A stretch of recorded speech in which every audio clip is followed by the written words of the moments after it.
তো আজকে আমরা চলে এসেছি মেলায়। তো দেখো, মেলা মানেই তো সাজের বাহার। তো এটা আমি কি কিনলাম মেলায় এসে। তো হ্যালো বন্ধুরা, তো আমি চলে এসেছি তোমাদের সামনে মৌসুমি নতুন একটি ভিডিও নিয়ে। তো আমরা যাচ্ছি রাসবাড়ির মেলায়, নিশ্চয়ই তোমরা টাইটেল দেখে বুঝতেই পেরে গেছো। তো এটা হচ্ছে গিয়ে বেলুড়ের সামনে তো রাসবাড়ির মেলাটা বসেছে। হার্ডলি আর 1 থেকে 2 সপ্তাহ থাকবে। তো দেখো, ফাইনালি বলতে বলতে আমরা মেলাতে ঢুকেও পড়েছি। তো মেলাতে এসে দেখছি কি সুন্দর কত রকমের জিনিস, এখানে সফট টয় রয়েছে, সাজার জিনিস রয়েছে, আর কত সুন্দর সুন্দর ফ্লাওয়ার্স রয়েছে, যেটা আমার সব থেকে বেশি পছন্দের। তো এখানে ব্যাগস রয়েছে, তো দেখতেই পাচ্ছ এত। তো চলো বন্ধুরা, আমাদের এখানে গোপালের জামা দেখো, জাস্ট মেলাতে কত সুন্দর সুন্দর জামা। তো এটা আমার খুবই পছন্দ হয়েছিল।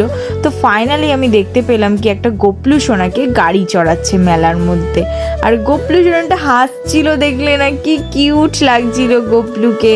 তো এখানে ছোট্ট মিকি মাউস ছিল তো বাচ্চাদের জন্য। তো সেটা দেখে ফাইনালি রাসবাড়ির মেলাতে চলে এলাম ঠাকুর দেখতে। তো দেখো, রাধাকৃষ্ণকে দেখো কি সুন্দর, অপূর্ব লাগছে, খুব সুন্দর লাগছে। তো হরে কৃষ্ণ, তোমরা যারা যারা কৃষ্ণ ঠাকুরের ভক্ত, হরে কৃষ্ণ কমেন্টে লিখে যাও। তো দেখো এত অপূর্ব সুন্দর মুখটা ছিল। তো সেটা করতে করতে আমি আবার একটা বাড়ি যাওয়ার সময় ফ্লাওয়ার্সের দোকানে ঢুকে পড়লাম। তো এই ফুলটা না আমার ভীষণ পছন্দ হয়েছিল, রোজটা, কিন্তু আমাকে কিনে দেয়নি।